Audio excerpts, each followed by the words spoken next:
and welcome. Welcome to our virtual coyote presentation tonight, put on by the Massachusetts Division of Fisheries and Wildlife, and also hosted in partnership with the Hopkinton Open Space Preservation Commission. My name is Megan Crawford, and I am the Community Engagement Biologist with Mass Wildlife, and I'll be the host for our presentation today. So I'm just going to give a little overview of what you can expect for this presentation, sort of how the flow is going to go, how you can ask questions, and sort of the general logistics of this webinar. So for starters, I'll just be giving a little introduction, and then I'm going to pass it on over in a moment to Ed Harrow, who is a member of the Hopkinton Open Space Preservation Commission, who sort of initially asked for this presentation. And then he's going to pass it on over to Dave Wattles, who is the state's fur bearer and black bear biologist. And he is going to do a presentation, about a 40 to 45-minute presentation, all about eastern coyotes. So we're going to learn a little bit about what they look like, their usual behavior, how they use suburban areas, a little bit about their population management, and then, of course, about steps to effectively coexist with coyotes here in Massachusetts. After the presentation, we'll flip it on over to a question and answer section. Now, we are in a Zoom webinar format, so you won't be able to turn your camera on, you won't be able to unmute yourself, but you can still communicate with us using the Q&A box. So if you look at the bottom of your window, you'll see there's a Q&A option. You can select that and submit your questions there. I welcome you to submit questions at any time, but Dave Wattles might answer some of your questions as he's going through the presentation. So also feel free to kind of hold on to them and then submit any sort of remaining questions that you have at the end, and we'll work our way through them there.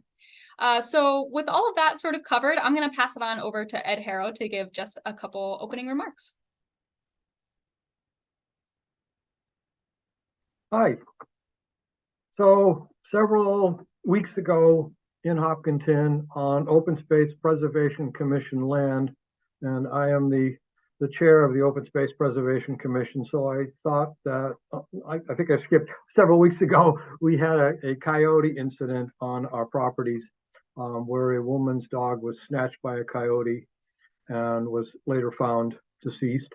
So I thought that we should try to figure out how to educate people that use our properties how to coexist with coyotes, how to figure out how coyotes work, and how to have an enjoyable walk in the woods without any problems. And so I said, well, who could do this? And being in Hopkinton and having Mass Wildlife right next door, that was a no-brainer. And I am very, very pleased to report that Mass Wildlife went over backwards to work with us. I also worked with HCAM, Hopkinton's cable TV station, and they helped to publicize this. And so that's all I've got to say. And now, somehow or another, I turn this over to Dave, and he figures out how to pick it up. Look at that. Imagine, it worked. I'm hanging out, but I'm not talking. Bye. Thanks, Ed. I am Dave Wattles, as Megan was saying. I am the black bear and fur bearer biologist for Mass Wildlife. And as Megan said, this presentation is designed to give you some information on basic coyote biology, ecology, how that influences their behavior, and their interaction with you in your communities. And basically then what you can do as individuals and as a community to learn to coexist and to prevent conflict with coyotes.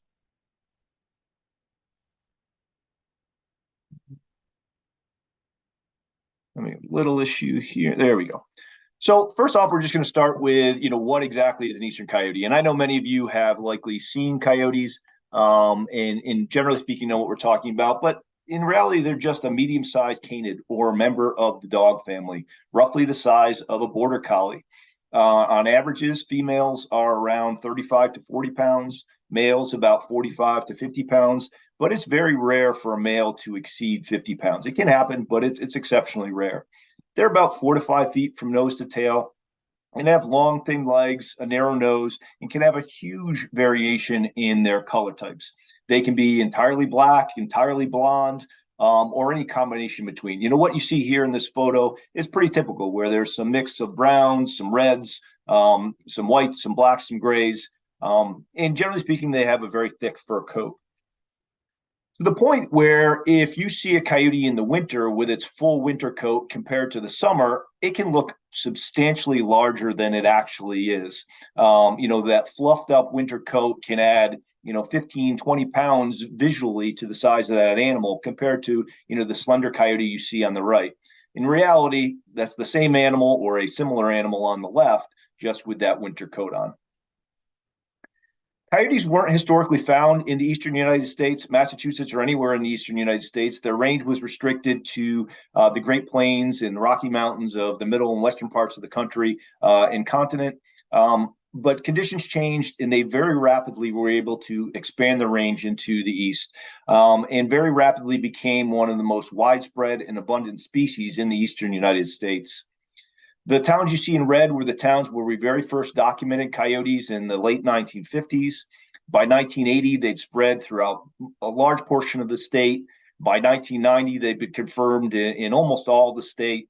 And by 2000, they had been confirmed in every city and town in mainland Massachusetts. And actually, they've since been confirmed on Martha's Vineyard. And a little bit before this time, coyotes started existing, the population was increasing and started existing in medium to moderate densities. And probably for the past 15 years or so, we've been at these high densities of coyotes where essentially all territories are filled. Coyotes are very highly territorial species. And as I said, they exist in moderate to high densities throughout the Commonwealth. One of the reasons that coyotes were so rapidly able to expand their range, not only in Massachusetts, but throughout the entire eastern U.S., is their diet. They're omnivorous, meaning they will eat both plants and animals, and they're very highly adaptable in their diet, and as a result, the habitats they can use. Rodents and small mammals, however, make up the bulk of their diet. They prey on these animals, so squirrels and chipmunks, mice, rats, voles, woodchucks, rabbits, that's the bulk of their prey.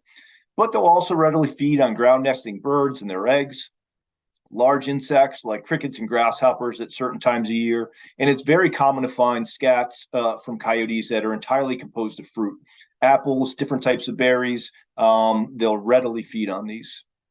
They will also prey on white-tailed deer fawns. When fawns are first dropped in the spring or born in the spring, they're highly susceptible to predation by not only coyotes, but black bear and bobcat in Massachusetts.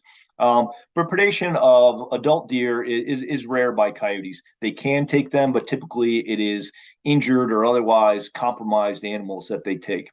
They'll also readily consume on dead carcasses and scavenge on those. One of the reasons coyotes can use such a wide variety of places, including highly developed places like Boston, is because they'll also readily take advantage of human-associated foods. And one of the main sources is bird feeders. Bird feeders really are one of the main drivers of human-wildlife conflict we see in Massachusetts. And it's because they basically are a wildlife feeding station in your backyard. And so coyotes will not only take advantage of the bird seed or suet at your feeder, but they also, as I mentioned, they prey on the squirrels, the chipmunks, the rats, the mice that come and feed on that seed as well. So they're a huge attractant to coyotes. And I'll say that your portion of the state is also going to experience an increase in bears in recent years, and bird feeders, or in coming years, excuse me, and bird feeders are an enormous attractant. So removing your bird feeders now will go a long way, not only with coyotes, but bears in the future as well. Coyotes will also readily take advantage of garbage, unsecured garbage, both household as well as dumpsters at businesses or apartment complexes, those kind of places, and compost. While the fruits and vegetables in unsecured compost piles are rotting, it's still a free meal for a coyote. They'll also readily take advantage of pet food that's left outside, both for your household pets, but also for individuals that are potentially feeding stray cats. That's a free meal for a coyote. Unfortunately, and this has been experienced not only in Hopkinton, but in the surrounding communities as well, they also see our pets, our outdoor cats, and our small dogs as potential prey items. While this is obviously very unfortunate, we actually see it with unsupervised pets as being normal coyote behavior. And the reason for that is because they can't distinguish between our pets in the way they would any other wild animal. So they see, potentially a large dog as a competitor, and they see small animals as a potential prey item, just like the woodchuck or the rabbit that they may prey on. We'll talk a lot more about pets later on in terms of what we can do. The good news is that the vast majority of these incidents with our pets are preventable. Coyotes will also readily take advantage of fallen fruit from fruit trees in your yard, or livestock, particularly free-ranging chickens, smaller livestock like lambs, sheep, calves. They'll also prey on those. And unfortunately, there are also individuals that intentionally feed coyotes and other wildlife. The figure you see here is from a GPS collar study of coyotes in Rhode Island. And all of those dots there are where a coyote was located in a GPS location from its collar. You can see the cluster of locations in the middle, and that's where someone was intentionally feeding coyotes. This has a number of very serious negative consequences. Obviously, it just simply increases the presence of that coyote in the surrounding neighborhoods in that area. It's training that animal to come around homes to try to find food. And most seriously of all, it's teaching that animal to associate people with food. Unfortunately, intentional feeding has been the main driver of almost all of the bites of people that we've seen in Massachusetts in recent years, where 3 individuals are bitten in a single town where someone is intentionally feeding coyotes, or multiple people are bitten year after in 2 years in a row on the same beach on Cape Cod, even though the first animal was killed by the National Seashore Rangers. So it demonstrates the real danger of intentional feeding. So if you know of anyone in your community who is intentionally feeding coyotes, please contact your animal control officer, your police, or us to try to get that to stop. Because they can exploit such a huge variety of foods, they can use a wide variety of habitats too. So open grasslands, shrublands, abandoned lands, those are perfect places for them to hunt. Open agricultural lands or forest and wetland communities that are obviously very common in Massachusetts all provide a wealth of food resources. But as I said, because of those human-associated foods that every community in Massachusetts provides, they can also readily use highly suburban and even urban places like Boston, where we have resident coyotes. And so if you look at Hopkinton from Google Earth, you can see that there are a wide variety of these habitat types. There's large blocks of forest, there's wetland communities, there's agricultural lands, there's neighborhoods, there's businesses, all of which are providing food resources for coyotes. And so the landscape in Massachusetts can naturally support a lot of coyotes. And you can see here that most of those neighborhoods have forest patches around and within the neighborhoods. So coyotes can use the natural habitat, find cover immediately adjacent to people's homes, and then go into our yards to take advantage of the foods there. There are several important life history events for coyotes that play a major role in their behavior and their interaction with us and our pets. One of the big ones is the mating season, which takes place in late January, February, and March. And this is a time of year where we can see a lot of aggression towards large dogs. The reason is that at this time of year, coyotes are a highly territorial animal throughout the year, but at this time of the year, they're particularly aggressive towards other coyotes in their territory. They're doing that so they can preserve their right to mate and their right to raise pups in their territory. And they perceive these large breed dogs just like they would another coyote in their territory and can act aggressively towards them. So we can get reports of attacks on dogs as large as shepherds, labs, pit bulls at this time of year. So while a lot of us are thinking about protecting our small dogs, it's critically important that we're protecting our large dogs the same exact way. Another key time is the denning season. This is when coyotes are finding a den and giving birth to their pups in the den. For the next 8 to 10 weeks or so, as those pups are growing, just think of a puppy. They're relatively immobile, and so the coyotes are very concentrated around that den site. And they can be very aggressive and defensive of dogs in the vicinity of their den site. So if you're walking your dog in a forest or on a rail trail or something, and you experience aggression from coyotes at this time of year, particularly if it happens more than once, it's a good indication that there is a den in the area. And the best thing is to avoid that area for the next month or so, just to not essentially pick a fight with the coyotes that are living there. Over the summer, those pups that are born in the spring are now bigger. They now leave the den. They're no longer tied to that den. And they're going out with different members of the family group to learn how to hunt, how to find food, how to move around their territory, and really how to be coyotes. By the fall, the pups that are born in the spring, so this time of year, those pups are fully grown, and most of them, and so we can actually get a lot of reports this time of year of an explosion in the population, because all those pups that you may have had 4 members of a family group, and suddenly you have 6 pups, and so you more than doubled your local population. But that is a temporary thing. Most of those pups are going to disperse. They're going to go and try to find a territory of their own. So you go back to your same resident population. Coyote populations won't just increase indefinitely in your area. One of the big things that the public often asks about or has concerns about is when they hear coyotes howling. It's often thought that it means that they're going to attack something, that they've got bad intentions, and that's really not the case. Coyotes just use howling as a means of communication, and for a variety of things. The entire pack doesn't often travel together. Often it's an individual over here, a pair of coyotes over there, and so they howl to let each other know where they are, to come back together. They do it to mark and defend their territory from other coyote family groups or transients. They howl to say, "This is our turf, you stay out." They use it to attract a mate during the mating season, and the pups use it to communicate during the summer.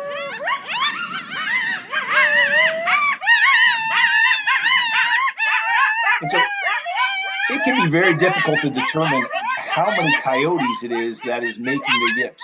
A few animals can, because of the variation in their calls, can sound like it is a ton of coyotes living in the area. But again, remember, it's just them communicating with each other and nothing to be alarmed about.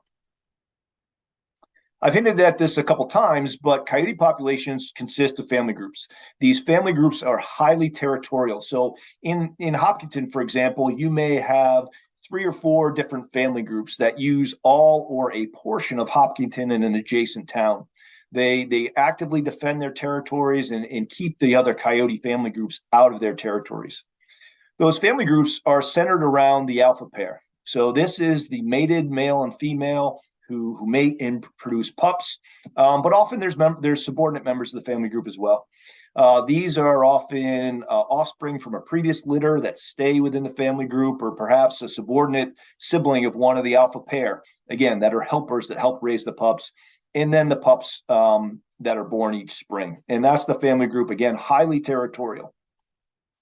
Another key component of coyote populations are transient individuals. So those are those pups that we talked about that have dispersed out of their family group in the past. They're constantly, these transients, looking to try to find a mate for themselves and try to establish a territory for themselves. So they actually play a very key role. They kind of live in and around all the other family groups. They don't have necessarily a true territory, but they play a key role in the way coyote populations function and how resilient coyotes are to mortality in the population or managing the population. Coyotes have an incredible ability to respond to the availability of food in any area. Basically speaking, the more food that there is around, the more coyotes you're going to have. And so if food is abundant, they can produce extremely large litters, up to a dozen or more pups can be born. And this is because the female's in good body condition, so she's going to be able to produce a lot of pups. You're going to have high pup survival because she's going to have a lot of milk to provide them. There's a lot of food to bring back to them, so they survive. They mature very quickly, and so there's a lot of potentially breeding individuals in an area very quickly. And you tend to have large family groups because there's so much food to go around. Those pups don't necessarily have to disperse. Maybe more stay in the family group. And in these situations, you tend to have very high densities of coyotes where you have small territories because they don't need a large area to meet their life history needs, with lots of coyotes living in those territories. So as I said, overall high coyote density. The exact opposite happens if there's not a lot of food around. You tend to have fewer coyotes. That female might be in poor body condition, so she could only produce a couple pups. She doesn't have as much milk. There's not as much food to bring back. There's lower pup survival. And those pups are forced to disperse at the end of the year because there's not enough food to go around. And so in these situations, the coyotes tend to have larger territories because they need a larger area to supply the food they need. And you tend to have fewer coyotes living in that area. And you tend to have overall lower coyote densities. Kind of counterintuitively, This is the situation that you end up with in natural areas where you have coyotes living at relatively low densities. And that's because they're wholly dependent on natural foods in these areas. Whereas the previous, where you have high densities, is tends to what we see in suburban areas and urban areas because of all the human associated foods that supplement the coyote diet and allow coyotes to exist at higher densities than they would if they just existed on the natural foods. So I'm going to talk now about managing coyotes and managing the population. And so as a wildlife biologist, the main tools that we have to manage the size or the growth of a wildlife population are hunting and trapping seasons. And so, for example, if I wanted to decrease the size of a deer population in an area, I could increase the hunting pressure on female deer, and over time that will cause a decline in the population. And so we do have both hunting and trapping seasons for coyotes in Massachusetts. The hunting season runs from mid-October to early March. It's the shortest open season in the United States, and we're only one of 4 states that does not have year-round coyote hunting. There's a couple of reasons for this. The big one is that we're providing protections at the time of year where those pups are born, where they're being raised, they're wholly dependent on the parents. And so we're providing a protection at that time of year to ensure the presence of coyotes on the landscape. We also have a short trapping season, the month of November, but essentially there is no trapping of coyotes in Massachusetts. And that's because of restrictions on the type of traps that are legal to use in Massachusetts. You can only use a box trap, and they're very ineffective for catching coyotes.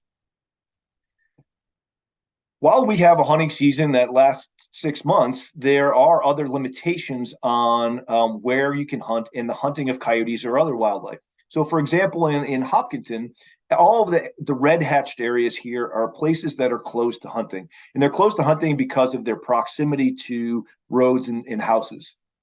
You can't hunt or discharge a firearm within 150 feet of a road or 500 feet of an occupied dwelling without permission from the owner. And there are additionally other local and other bylaws and regulations that further restrict hunting. So, for example, Hopkinton State Park is closed to hunting. So while we have hunting of coyotes, you can see that in a place like Hopkinton, there are limited options to actually hunt or remove coyotes, even though there's a lot of open space in the town. As I mentioned, the traps that are legal to use in Massachusetts are restricted. This is the result of a ballot referendum in 1996 that made foothold traps and snares or cable restraints illegal to use in Massachusetts. And I know for many of you, these traps have very bad connotations, but I will say that there have been enormous numbers of modifications to these traps that make them safe and effective to use. And quite frankly, if I were going to conduct a research project on coyotes, these are the type of traps I would use. And obviously my goal as a research biologist is to trap these animals uninjured, to be able to release them from those traps, which you can do safely with these traps. But that being said, they're illegal for any use in Massachusetts. Research, management, nuisance, you can't use them in Massachusetts. The only thing you can use is a box trap, and it's simply not effective for coyotes. I'll also say it's not effective for fox because I'm going to talk about mange at the end of this talk. Simply speaking, fox and coyotes won't enter these traps, or they're extremely reluctant to do so. You can catch one, but basically you have to turn this trap into a bait site. You have to bait it, you have to lock it open for a very long time, perhaps months, before you might get a coyote that's comfortable entering the trap.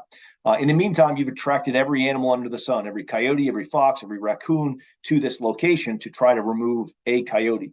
And so basically it makes the problem worse rather than actually successfully trapping anything.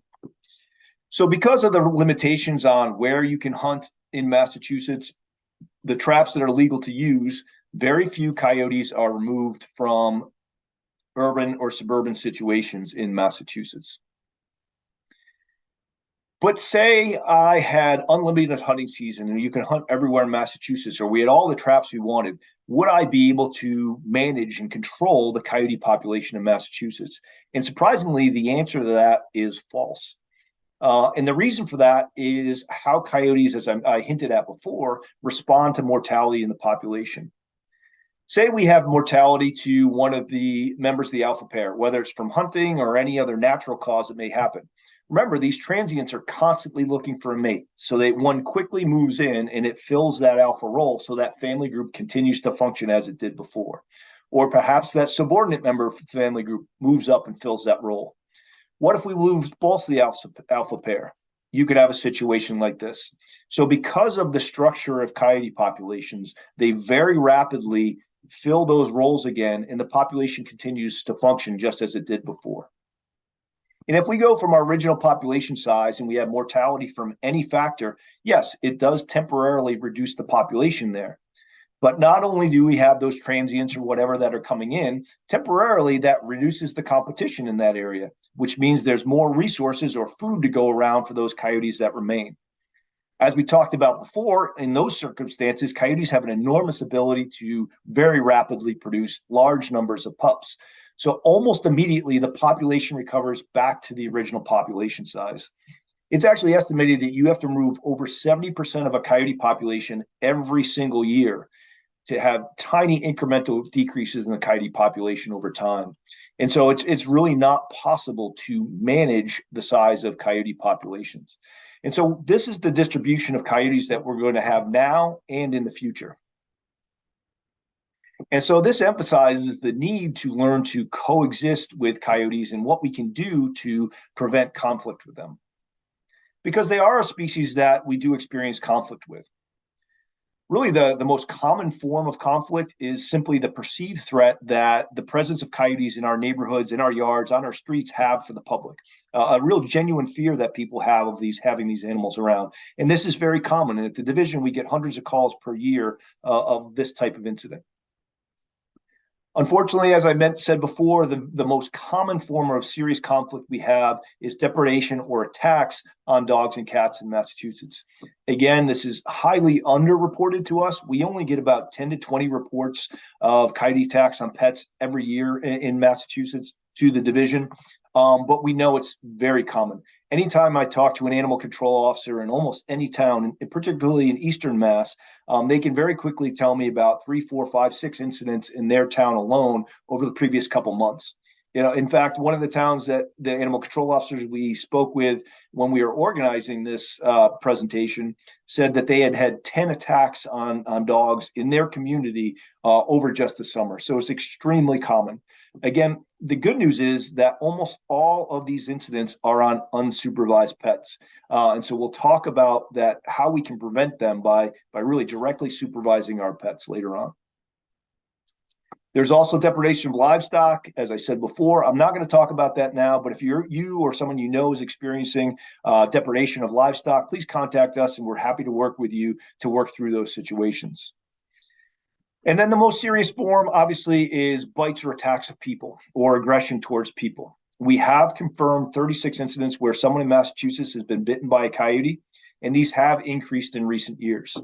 For probably 8 years or so, we were experiencing 1 to 2 per year. In the last 3 or 4 years, we've been having 4, 5, and 6 incidents per year. So they are increasing. But in that time, almost all of the incidents, as I said before, can directly be tied to intentional feeding by people. So if we eliminate the intentional feeding of coyotes by the public, we can essentially, there are very, very few incidents where there's an actual threat to a human from coyotes. And remember that there is enormous amounts of interaction between people and coyotes every single day. They're living in every city and town in mainland Massachusetts. They're in yards, they're in neighborhoods, they're next to schools, next to playgrounds without those serious incidents. So a lot of the common interactions that you may have around your community with coyotes are normal behavior and really not anything to be concerned about. So simply using your yard out during the day or watching you walk your dog, these are normal things not to be concerned about. And these are things that we can actually reduce the regularity of with the tips we're going to be talking about here. One of the things I want you to try to understand is what is a suburban or urban coyote? It is an animal that is born and raised in your community. So it is very used to seeing people, cars, traffic, construction, horns honking, the sights and sounds of modern society. So this is why if it's walking down the road and you're walking the opposite direction, it might completely ignore your presence and just keep walking. Or you open the back door really quickly and say, "Hey, coyote, get out of here," and then close your door. It just looks at you and says, "Okay," and goes about its business. It's why they're not immediately responsive to the presence of people. And so this is something that we want to rectify by changing our behavior towards coyotes. Because human behavior can have an enormous influence on the behavior of wildlife. We obviously already talked about intentional feeding, and I really can't stress this enough, that this does pose a serious danger to the public. So if you know of anyone, again, who is intentionally feeding coyotes, please talk to your animal control officer. They can work with us. We can get this to stop. But far more common is unintentional feeding. These are, going back to the beginning of the presentation, all those foods that every single community in Massachusetts provides to wildlife around our homes. The bird feeders, the unsecured garbage, the compost, the pet food, the fruit fallen from a tree or unpicked stuff of fruit, vegetables in our garden. All these things are potential free meals that are doing a bunch of things. They're supplementing the natural diet that's available to coyotes, so allowing coyotes to actually exist in higher densities in your community. And they're training coyotes that the best place to find food is in your yard, next to your home, and in your neighborhood. So increasing the level of interaction that you have as a community with coyotes and other wildlife. So by simply removing these food sources, we can go a long way to, one, reducing, that can actually do more to control the coyote population than I can as a manager, and reducing their presence in your neighborhood. Another big thing is the lack of harassment or submissive body language that coyotes experience when interacting with people. Coyotes naturally communicate with each other through dominance behavior. The dominant coyote gets to establish and defend a territory. The dominant coyote gets to mate and produce pups. And so they communicate with each other that way. If every time they interact with a person, the person quickly turns and walks or runs the opposite direction, or quickly ducks into their car, or ducks inside when they see a coyote, that's basically teaching the coyote that it's dominant in the human-coyote relationship and can cause it to get bolder over time. And so we want to do the exact opposite of that, as we'll talk about here, and be bold and aggressive towards the coyotes. There's really 3 simple steps, and I'll include a fourth here, but 3 simple steps to really coexist with coyotes that you as individuals and as a community can take on very easily. As I said, it's removing those human-associated foods around your homes so that you're not providing free meals towards wildlife. You're reducing the attractiveness of your yard, your neighborhood to these animals. You're aggressively harassing and hazing every coyote you see to increase that fear and threat that people pose to coyotes. And I'll repeat this again in a second, but the more people in your community that do these 2 things, the far more effective it's going to be. If everyone on the street is doing it, it's going to be more effective than if just one person is. And directly supervise your pets when they're outdoors.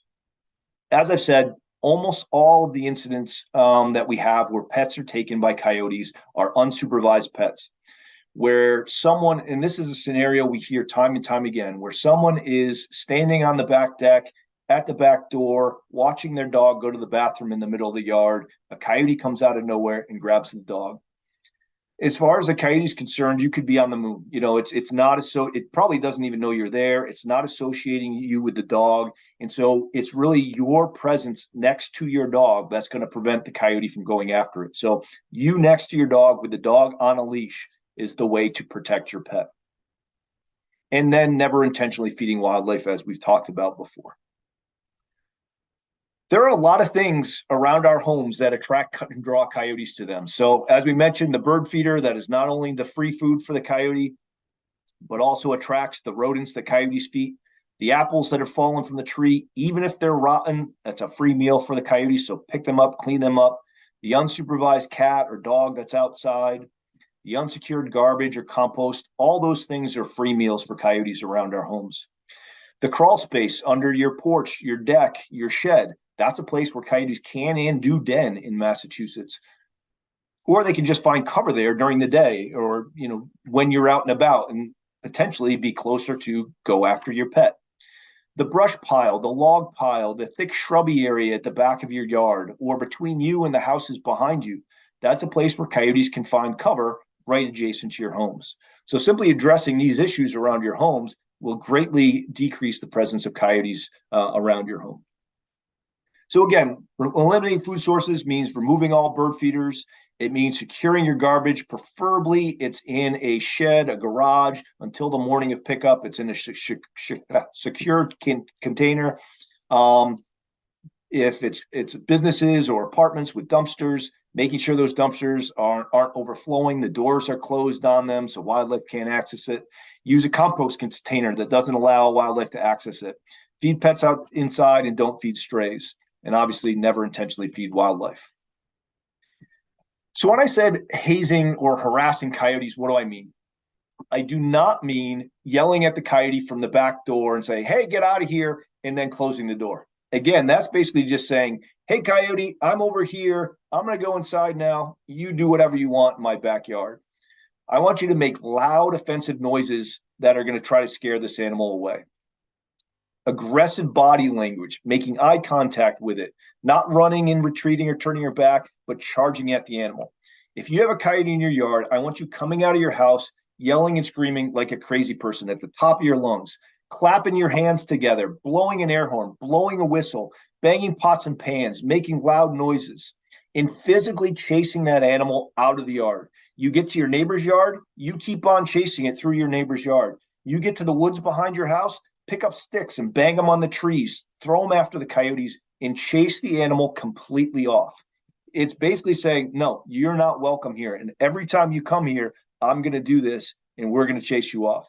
Throw objects at them. So tennis balls, snowballs, water balloons, pebbles. So very small stones that you can fit 8 of them in your hand. So not big rocks that are going to potentially hurt the animal. Keep a small bucket of pebbles near your door. Throw handfuls at them while you're yelling and screaming at the coyote. Spray them with a hose or the water gun. Mix it up. Be creative and haze them every time you see them. And again, the more people that do this, the better. The same with the food, but particularly this. You, your neighbor, someone across the street, someone the next block over. If you're all yelling and screaming and chasing coyotes off every time you see them, you've removed the food sources around your home. Suddenly your neighborhood's a much less attractive place for them to be. Talked about a lot of these different hazing tools. You'll see the cell phone there with the Ghostbuster sign on it. Don't stand there and take a video. Take a picture that you're going to post on Facebook or send to the news. Basically, you're saying to the coyote, I'm not a threat. I'm just a moron here with my cell phone. Turn the cell phone off, put it away, and chase that coyote off. You're missing an opportunity to haze the coyote. You're basically proving to that animal you are not a threat to it. What should kids do? Kids should know the difference between a coyote and a dog. I say that, but in reality, they should be taught to never approach any animal that they don't know. They are far, far, far more likely to be bitten by a domestic dog, far more likely than they are by a coyote. So they really shouldn't approach any animal they don't know. They should make themselves look bigger, open their coat, wave their arms over their head so they look larger. Slowly back away and go inside. Don't run away. Running away from an animal like a coyote, a predator, can cause it to naturally chase whatever it is. Their prey naturally runs away from them. So instinctively they can chase without even thinking that they're doing it. They don't have any intent to do anything, but it just causes them to run no matter what. Find an adult to come out and harass the coyote away. And if the child's not able to take those steps or not capable of it, they should probably be supervised when they're outside. As I said, and this is probably one of the most critical things for you, and certainly for the things that your communities have all been experiencing in recent times, is directly protecting your pets. Again, just to reiterate, they see outdoor cats and small dogs as potential food items, and they see large dogs as potential competitors. So it is absolutely critical that you are directly supervising these animals when they're outside. And so that means really direct supervision, not, as I said before, watching from the back deck or the back door. It should be leashed at all times, including when they're on trails. We regularly get reports of dogs off leash on trails attacked by coyotes. And again, it's your presence next to the animal. So a 12 or 16 foot extendo leash, you're starting to get out there where you're not associated with that animal anymore. Short leash next to you is going to protect your pets. You can also keep coyotes out of your yard using fencing. It's recommended that it's 6 feet tall. It's buried in the ground so they can't dig underneath it, or you can put a skirt on it like you see on the bottom where that fencing goes onto the ground so they can't dig under it.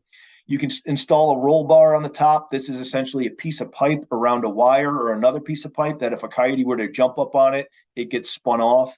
A couple of important things with fencing. It's important that there aren't any gaps. It does not take a very large gap for a coyote to squeeze itself through. And it's also important to remember that if you have a snowbank, a rock pile or something adjacent to your fence, you don't have a 6-foot fence anymore. You may only have a 3-foot fence that a coyote can easily jump over. So keep that stuff in mind when you're considering a fence. As I said before, block off those crawl spaces under the deck and the shed so they don't have a place to den. Cut back the brushy areas, remove the brush piles, the log piles, the rock piles. These are natural features that coyotes will build dens in. If you do detect a den, simply your presence in the vicinity of the den, kicking dirt back in the den, your smell, your sound, playing a radio next to that den and just leaving it on can be enough to cause them to abandon the den and move their pups somewhere else. A lot of times we'll get people who will say, that's all great, Dave, but I'm afraid to take a walk. I am not going out to take my dog for a walk. I'm not going out in the woods with coyotes present. It's important to remember that, again, there are people recreating all over Massachusetts every single day on trails, running, jogging, walking their dogs, again, without serious incident. But if you're afraid to do so, there's some things you can carry. A rapidly unfurled umbrella can be startling as you're yelling at a coyote to make you suddenly, look much bigger, or taking a big black trash bag and, unfurling it, getting air in it as you're yelling at the coyote. Suddenly you just doubled in size right in front of its eyes. Carry a sturdy walking stick. It's something you can use to bang on the sidewalk, bang on trees to help scare off a coyote or fend a coyote off. Not that you're going to need that, but you would have it. They also, obviously you can get a pepper spray, a self-defense pepper spray, or they make citronella sprays that are designed to repel aggressive dogs. And so they make these things, they're available on Amazon, or if you're hiking in the trails or natural areas away from other houses and things, you can use bear spray. It's a product that's designed to repel grizzly bears, so a very large, very aggressive bear. And you'll see in the lower right-hand corner, it puts out a cloud of pepper spray out to about 20 feet or so. And obviously, if you were to spray a coyote with that, it gets in its nose, its eyes. It's an enormous deterrent, and it'll cause it to run away and give you a chance to get it to escape. As I said before, this is about the density and the distribution of coyotes we are going to have now and in the future. So it really is critical to take steps as individuals and as communities to coexist with these animals and to prevent conflict with them, because, as I said, they are going to be a part of your community moving forward. And so, again, just practicing these basic steps of removing the foods around our homes so we're not providing free meals to coyotes reduces the attractiveness of our yard. Aggressively hazing coyotes can change their behavior around people. Critically, as we've talked about, supervising your pets on a leash when they're outside will prevent almost all attacks on pets by coyotes, and obviously never intentionally feeding wildlife. If you ever feel that you are in a situation where you are in danger, call 911. Your local police can be there in minutes. We as a state can help you. We can assist you, but it's going to take time for us to respond. The environmental police are available 24/7 at the phone number you see on the bottom, but there's maybe a handful of officers for, a dozen or more towns. It could take someone an hour or 2 hours to get there, depending on who's on duty at any time. So call 911 if you need immediate assistance. You can obviously contact us. That's our number at our Westboro office. There's also a lot of information. We have a new coyote website, mass.gov/coyotes. There's a recording of a similar presentation to this. There's other materials about how to haze coyotes that will be up there shortly. It's not, within a day or two, that'll be up there. Other FAQs and other tips to coexist and prevent conflicts with coyotes. One of the animal control officers in your surrounding area asked us to talk briefly about sarcoptic mange and the treatment of animals with sarcoptic mange. So this primarily we're talking about fox and coyotes here. Most of these pictures are going to be fox, but the same thing applies to coyotes. So mange is caused by an infestation of mites, Sarcoptes scabiei mites, that then lay their eggs. They cause these nasty infections and lesions on these animals. Mange is spread in the population through direct contact between an infected individual and uninfected individuals, or when they're using those same areas repeatedly. So this can happen at den sites or other areas of intense use. And this is where feeding of wildlife can contribute to the spread of mange. It can contribute to the spread of mange in a couple ways. One, it keeps the animals at very high population densities, which is when mange naturally tends to occur and spread in wildlife populations, but it also concentrates these animals together. And so you can attract both the infected animal and a healthy animal to this feeding site, and now we're spreading mange in the population. So the public often think that they're helping an animal by feeding it, particularly once it gets sick. But in reality, it's tending to spread mange in the population. And this is one of the biggest places where you as individuals and communities can help to limit mange in your community, is by doing this. When there is an animal infected with mange in your community, the public often wants to help it. And we do allow coyotes and fox. We're much more restrictive about coyotes because of the dangers of habituating them through the rehab process, but we do allow them to be taken to rehabbers for treatment. Coyotes, we do require that folks check with us prior to this happening, but they can be captured by physical means. So this is with a rabies pole, a throw net, a pole net, other physical means like that. Again, don't feed or bait the animals to try to do this. You're habituating them. And we've talked about the issues associated with feeding coyotes in particular with this. But if they can be captured by these means, they can be taken to a rehabber. That being said, this is far easier said than done. So don't just say to your animal control officer, go get that animal. They very likely are not going to be able to do that right away. As long as these animals are mobile and can move around, it's very difficult to capture them. So often this is only possible once the animal's condition has deteriorated quite a lot. People often also want to trap the animals or potentially medicate the animals in the wild. And both of these things are expressly illegal to do for anyone. It is illegal for anyone, whether it is a member of the public, a rehabber, an animal control officer, a veterinarian, to either trap or to medicate these animals in the wild. And I'll talk about why that is in a minute here. The issue of the trapping, as I mentioned at the beginning, these animals are extremely reluctant to enter box traps. And so you have to set a trap, you have to bait it heavily, and now you have that feeding situation that I was talking before, where we have the potential to attract both that sick animal that we're trying to help, as well as healthy animals. And now, so we're in our efforts to try to help this animal, we're potentially spreading mange in the population. And there's a very serious risk of this. And so that's why that's not allowed. Ivermectin really has a lot of very serious negative consequences. At low levels, it's safe to use and the side effects are rare. It's a common medication that's given to dogs, but at higher levels, it can cause blindness, neurological problems, paralysis, and even death. And the dosage needed to treat mange is up to 100 times more than what we give our dogs for just to treat heartworm. And the dosage is very weight specific. So you give a different amount to a 5-pound dog than you do a 10-pound dog, a 25-pound, or a 50-pound dog. And it can have serious consequences for those animals if they're getting the wrong weight. It's toxic to many different types of animals. It's toxic to fish, invertebrates. It's poisonous to birds. It's even toxic to some breeds of dog. Common dogs like Australian Shepherds, German Shepherds, Collies do not tolerate ivermectin.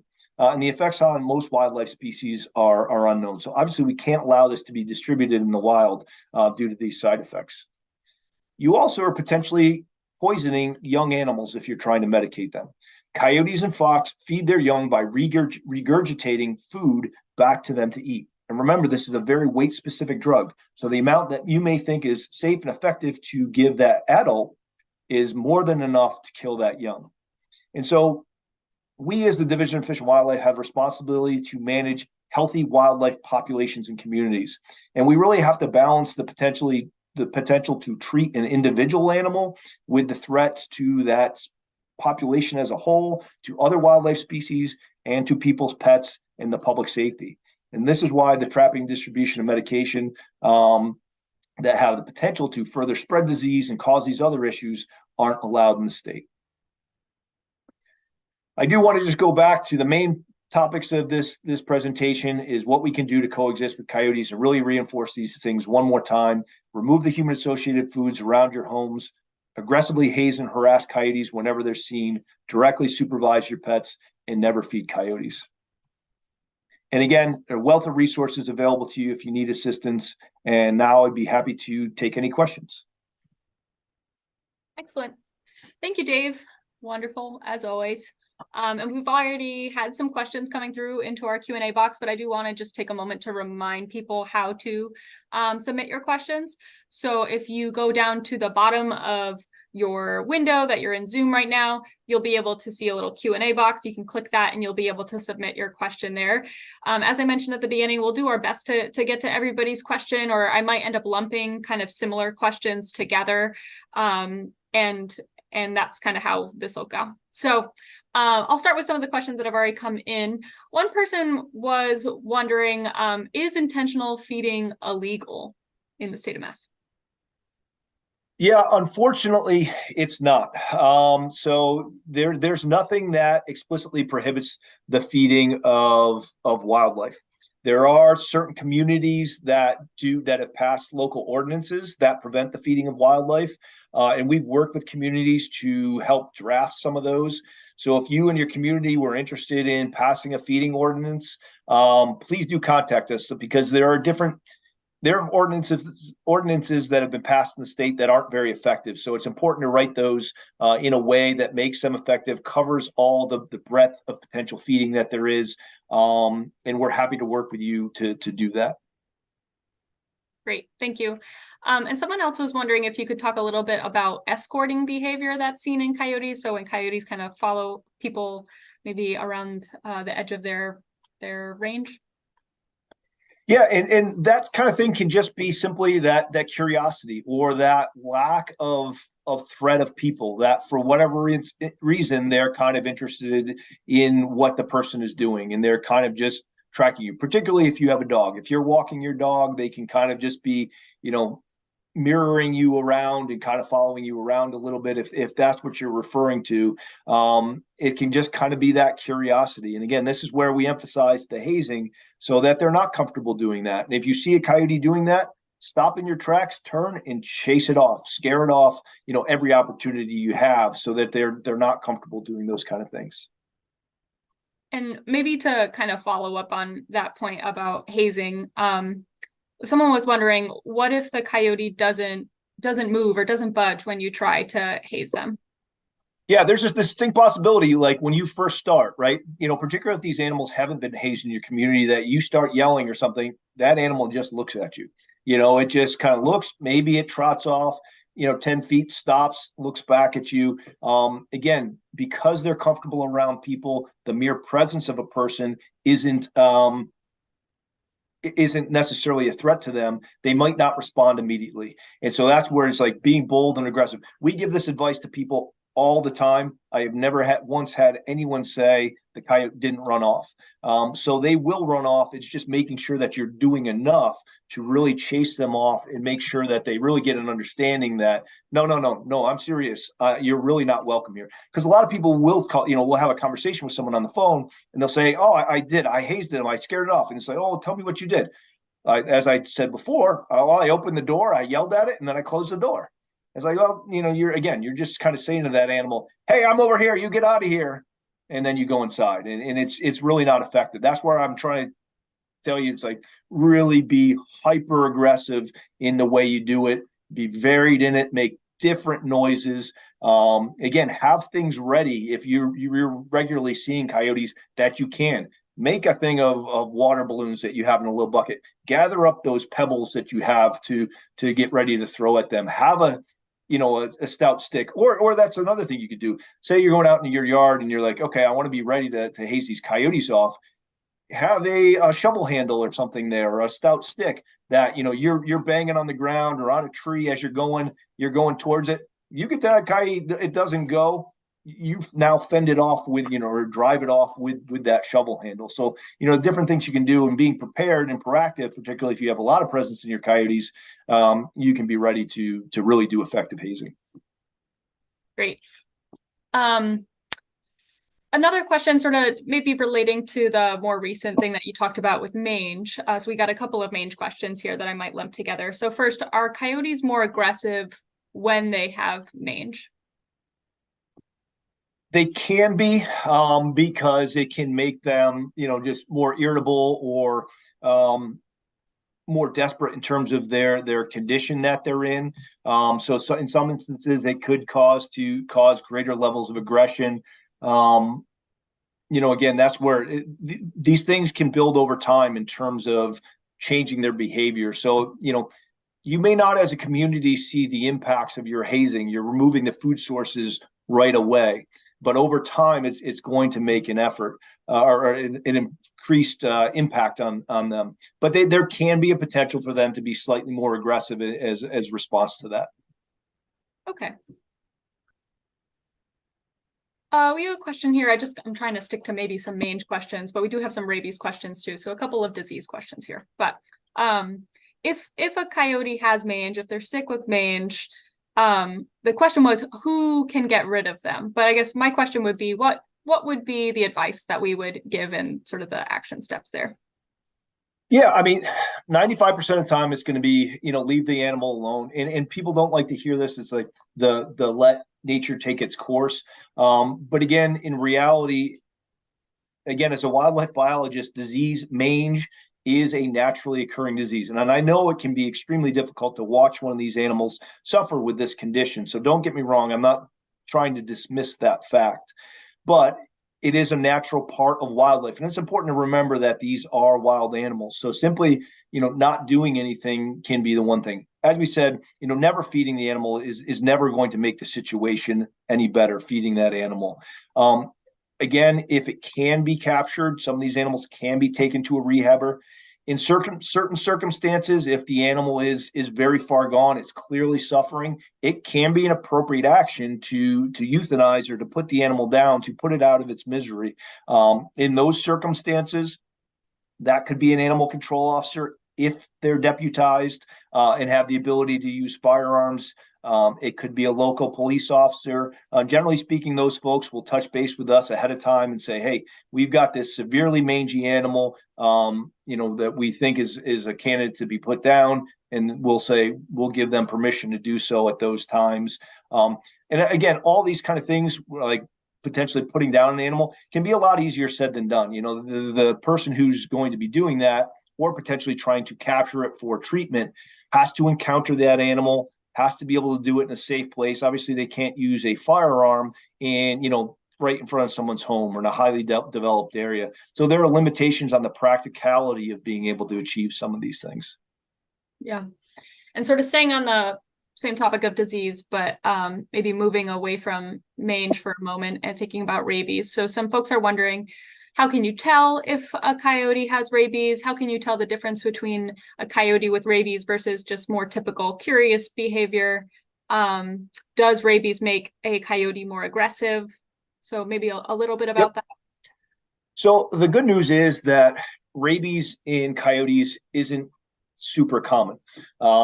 It does occur, and quite frankly, we have had a couple of incidents in Massachusetts where there have been rabid coyotes in the recent months, and they have been some of the bites that we've seen of people in the state this year. There's been 3 incidents that I can recall in about the past year. Prior to that, it had been 2017 since anyone had been bitten by a rabid coyote in Massachusetts. So it's not something that's happening all the time. But obviously, I'll be honest with you, it has happened a couple of times this year. But again, not very common. Rabid animals, you're going to know it when it's rabid, because more than likely it is going to be going after you. Rabid animals tend to have kind of a manic aggressiveness where they'll basically attack anything that moves. So they might go, after a car, after an inanimate object, after a person. And they tend to, for example, one of the incidents this year, a woman was bitten while she was walking her dog in Fall River. While the police showed up to deal with that animal, it had left the scene. It had walked across railroad tracks, gone into a golf course, and was attacking people at the golf course, working at the golf course, and the police were able to put it down over there.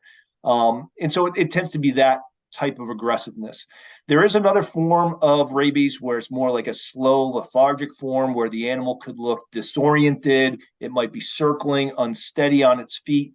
If you detect anything like that, or an aggressive one, call your police, call your animal control officer. They can and will put that animal down. And unfortunately, there's no way of testing an animal if it's rabid without euthanizing it. But that certainly is the recommendation anytime there's an animal that's suspected of being rabid. Okay. Thank you, Dave. I think you hit all those questions. I know I bundled quite a few there and threw them at you at once. So thank you. Maybe sort of related to the conversation about coyote bites. Someone is wondering, like, their question was, what type of first aid might you do? But I might rephrase that and say, like, what would we recommend if someone is bitten by a coyote? What would be the steps we would recommend? Yep. So absolutely, if you are bitten by a coyote or someone is bitten by a coyote, 100% get medical treatment. Get that wound cleaned out, whatever it happens to be, and 100% begin rabies treatment. There's no way of knowing whether that animal is rabid or not. But if you were to contract rabies, it is a fatal disease.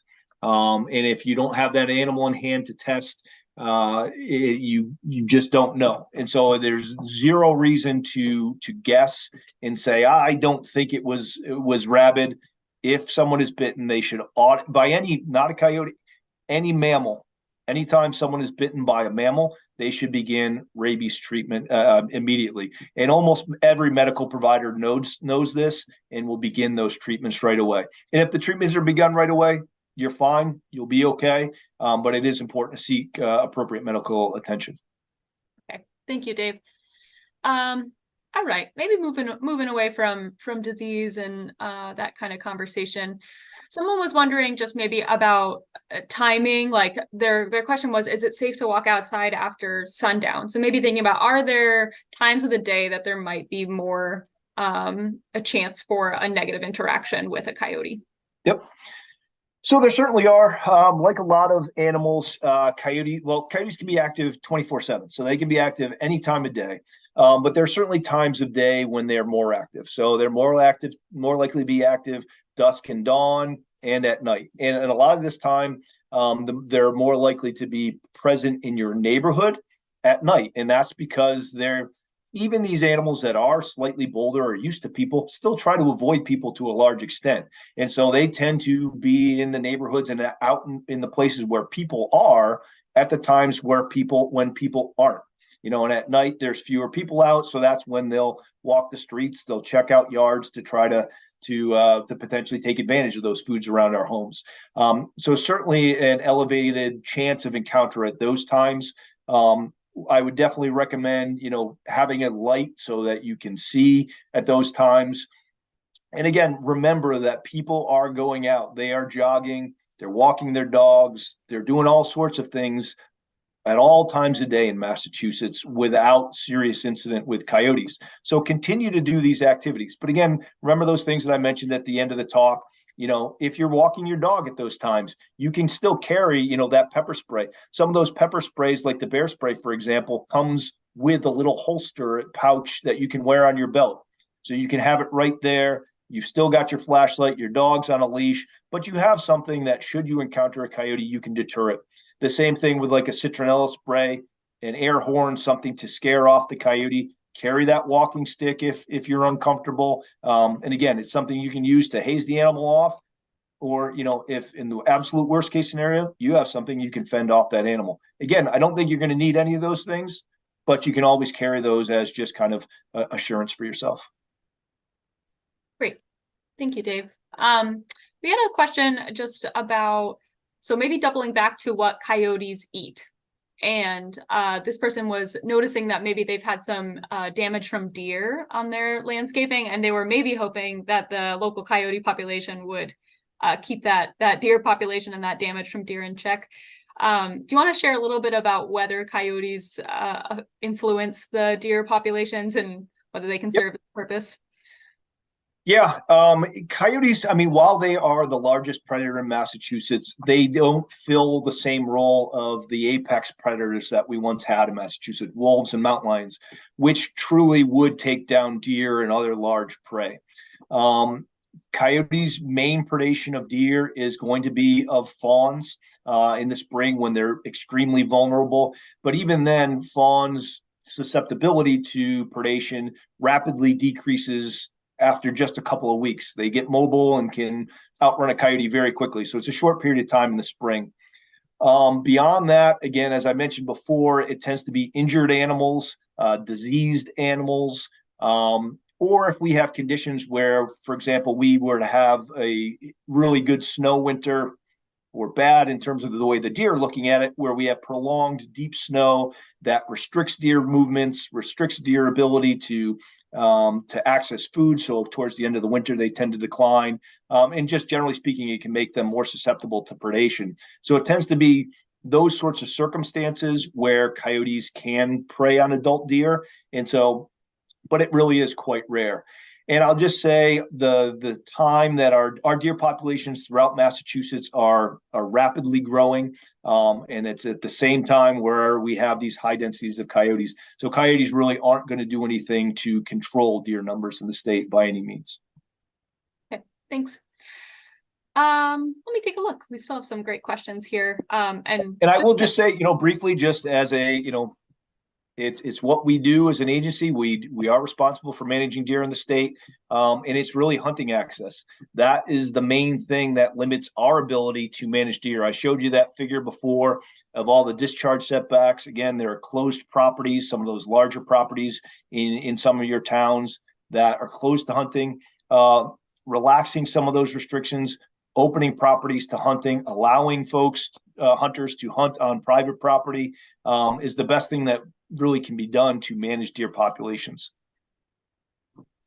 Good point. Good addition. I'm just taking a look still at our questions as they're coming through. There are a couple questions just about deterring coyotes. So one being, can you spray anything in your yard to keep coyotes away? And two, could bright lights, say in a driveway, deter coyotes when someone might take their dog out at night or early in the morning? Yep. Unfortunately, a lot of those things don't work. There are products you can buy on the internet. You can buy wolf urine and those kind of things. And presumptively, wolf urine would work. Wolves are dominant to coyotes where they live. However, wolf urine also has the backing of wolves. So, there's the urine, there's the presence of wolves, there's wolves howling that reinforce the wolves marking their territory with their urine. So simply sprinkling some urine around your yard or something like that isn't going to do anything to scare them away. A lot of these things, like people say, well, can I put on motion sensitive lights that are going to turn on, or strobe lights, or have a radio attached to a motion sensor or something like that? A lot of those things could startle a coyote one time, but after that, they get used to them very quickly. And it's like, all right, I walk past this garage and that light pops on every time. And remember that half the houses in your town probably have motion lights on them. So coyotes are used to that thing from happening. Again, these are animals that interact with our communities and in the modern features. So your home, the lights, your driveway, all those things are kind of as familiar to them as the trees, the rocks, the soil, if you will. I have seen things before where people have used, again, motion sensitive things, and they've had like Halloween decorations that suddenly, spring up and like make a loud cackle or something like that. And I've seen bears and other wildlife take off like a shot when they see those. If you're going to try to do something like that, you need to mix it up. If every time they walk past, that one location, all of a sudden this thing pops up, it's like, all right, that thing's going to pop up when I go past here, or they'll just avoid that little bit. You need to kind of like move it around the yard and mix it up. So if you're going to try some of those deterrents, try to make it as unique and try to get as creative as possible with it. But also you really have to almost constantly be moving it around your property to make it continuously be effective long-term. But just generally speaking, if you're going outside, yes, I recommend having lights, right? So if you're going to take your dog out, have lights so that you can see and be prepared when you're out there. But again, it's your presence on the leash next to your dog that's going to prevent that incident from happening. Now's a good time to buy some discount Halloween decorations too. Being just after the holiday could get a whole slew of things out there. Yep.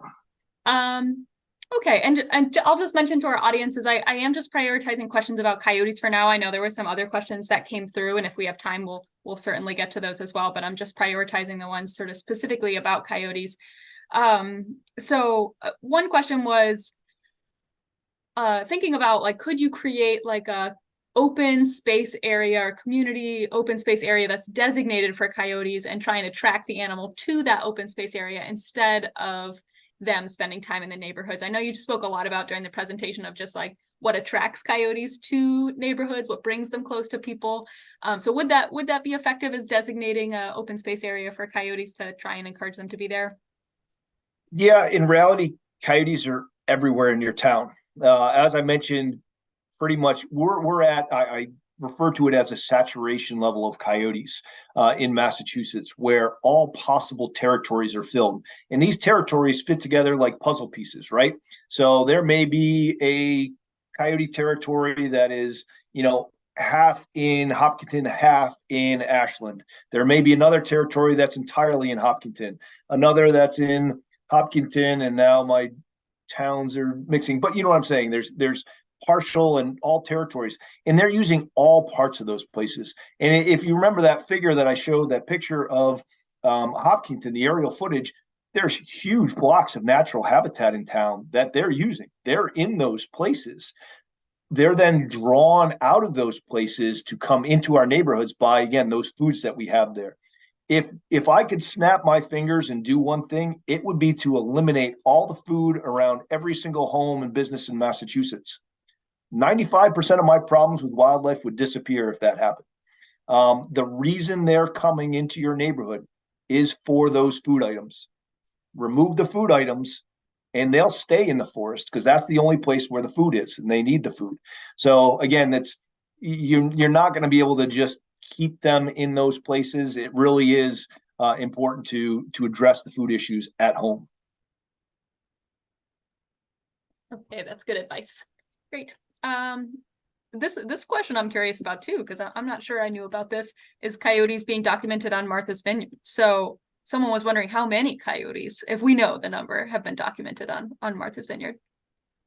Yeah, so I want to say the first one was around 2018 or 2019. And it was seen by a couple people and seen on a trail camera. And then I didn't hear anything for a little while. And then last year, all of a sudden, there were a bunch of sightings and trail cameras and things. And for a while, there was a flurry of interest in this. And folks from the vineyard were speculating that it was, it had to have been at least 6 or 8 animals because there was one over on this side of the island and one over on this side of the island, and they couldn't possibly be the same. They could easily be the same. These animals can cover very large distances very quickly. And someone's saying, well, this trail camera photo set, makes it look much bigger than this one. If you've ever looked at trail camera photos, it's very difficult to say, how big an animal is just by it simply twisting and turning its posture, So I don't know. I don't know for sure. But it took all this time to get a single animal out there. In order for there to be multiple animals, another animal would have to somehow get out there as well. And then if you're going to have a growing population, it would have had to have been a male and a female. So I don't know. I'm not sure whether there are more than one or it's just still a single animal that's moving around out there. There are coyotes on the Elizabeth Islands. So those are the islands that kind of go down off of the heel of the Cape, if you will. And so I forget the exact distance, but it's not super far, but there's currents that, that's likely the pathway that the animal got there, or potentially a stowaway on a ferry or something like that. So we don't know, to be honest, in terms of exactly how many animals are out there at this point, but it's a very recent occurrence. Interesting. Cool. Learning new things tonight myself. So one question that maybe I can answer here, I'll give you a break, Dave, is do we have some posters that can be posted at kiosk or other sort of places that the community might be able to learn more about this? So as Dave mentioned, we do have a webpage that is sort of newly developed. It's mass.gov coexisting.org/coyotes. That's going to be a new sort of great hub to get all sorts of information about coyotes. I will be sending links to that webpage tomorrow to people's emails, the email that you registered for this event. You'll receive an email of this recording, as well as some links to some of those educational resources. Some of them are better suited for printing and posting than others. So just take a look at those resources. Frequently asked questions. We're hoping to have a how to haze document really soon that I think can imagine being really useful in that sort of circumstance. So definitely keep an eye out and check out our webpage for some of those resources. And I'll just say really quickly, Megan's position is a new position with the division, and it was specifically to help work on some of these things. So Megan's been working actively to try to develop more of these materials, and we're continuing to work on stuff. So that webpage is going to be a hub, and there's going to be more information that's posted and more resources there, as we move forward as well. Yeah. Perfect. I'm not sure I know exactly about this question, but I'll ask it. And Dave, if you know, then great. And maybe this is something to continue to look into. But this is doubling back to thinking about whether feeding wildlife is illegal, and thinking about how maybe towns can address that on a town level as opposed to a statewide law. So this person asked, can a property standards ordinance be applied to a homeowner that is feeding wildlife to mitigate the likely to kind of seize the feeding of wildlife? I don't know if it's that specific ordinance, but we have worked, and I've done it so far with people who have been intentionally feeding bears, and we have worked with boards of health to use existing statutes, so state laws that pertain to the authority of boards of health, to basically require the people to cease and desist because they're creating a public health and safety risk. And so certainly I would argue that we can directly link, as I said, almost all the bites of people to intentional feeding. That intentional feeding of coyotes poses a health and safety risk. So I would think those same Board of Health regulation or statutes could be used to, and your local Board of Health can enforce those to address intentional feeding. So you likely have existing powers within your town, even if you don't have a specific wildlife feeding ordinance that would prevent it. And we have those. So again, you can contact me. My name's right there. My email is just dave.waddles@mass.gov. And I can send you the reference for those ordinances that could be used if there's an issue. Great, thank you.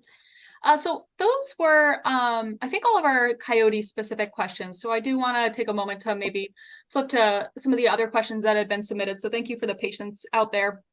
So one person was wondering about the prohibited traps. And so last month, thinking about those two foxes that were seen with the traps on their legs and the injuries that they had, sort of how does that relate to sort of the comments that you were making about the prohibited traps? Yep. Yeah. So those traps obviously were illegal. They were illegally set, and they also don't meet the same standards. As I said, there have been a lot of improvements in these traps. So I didn't myself see the exact traps that were used, but some of the features that make them safe to use are requiring that, one of the traps had like very narrow wires that was what was holding the animal. And so with that, there's a pinch point that can specifically injure the animal. The traps now have a broader surface to hold the animal, for example, so it's not causing that type of injury. They include springs in the trap so that, if the animal's pulling on it, it's not injuring a joint, what have you. You can set the traps in certain ways. So only an animal, for example, if you're trying to trap a coyote, a fox or a cat couldn't trigger the trap because they're not heavy enough to do so. There are a lot of different things. For what people traditionally think of as a snare, it's referred to as a cable restraint now.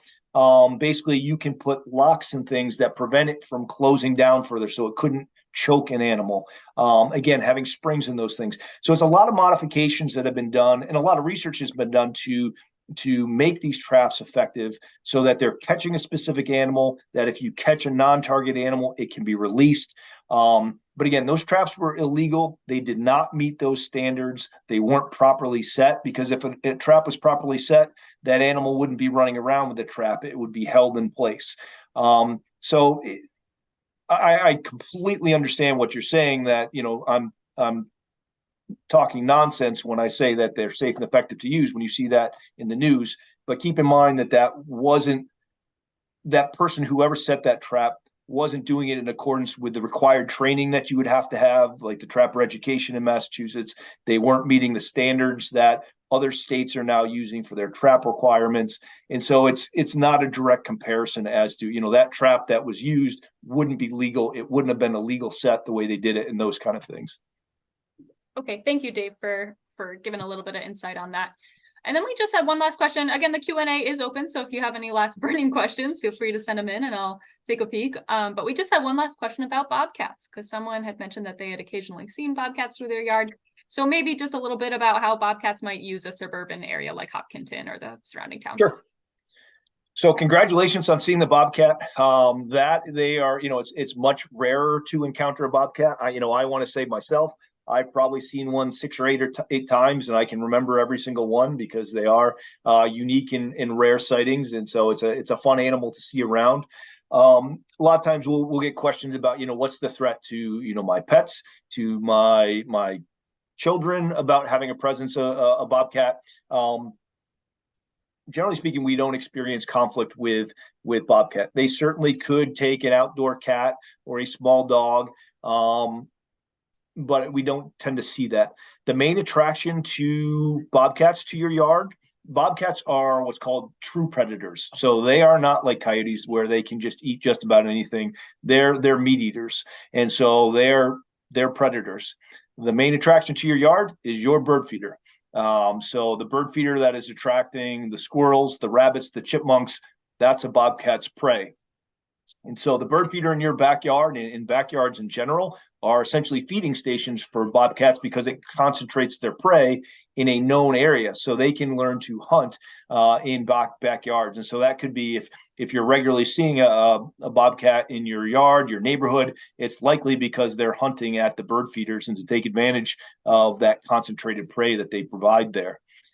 Generally speaking, bobcats are pretty skittish animals, and so they will readily respond to hazing. So if you were uncomfortable having a bobcat in your yard, they would respond to those same hazing techniques that coyotes respond to, and likely would be even more responsive than a coyote is. Awesome. That is all the questions that I've seen Okay. in the chat. So thank you, Dave, again, for giving a fabulous presentation and then answering all of those questions. And thanks to everyone for spending some time with Mass Wildlife this evening and learning about coyotes and asking your questions. And a thanks to Ed Harrow and the rest of the Hopkinton Open Space Preservation Commission for organizing this, and the other animal control officers from the other towns that helped us get the word out. We really do appreciate it. As we've said a number of times here, is that if you have any questions about wildlife, you can always contact Mass Wildlife. I'll be sending a recording of this presentation to everyone that registered for this webinar, to the link that you registered with. So keep an eye out for that, along with some links to some sort of written coyote materials for you to peruse at your leisure. But otherwise, we wish that you have a lovely evening and have a good one. Bye, everyone. Bye, everyone.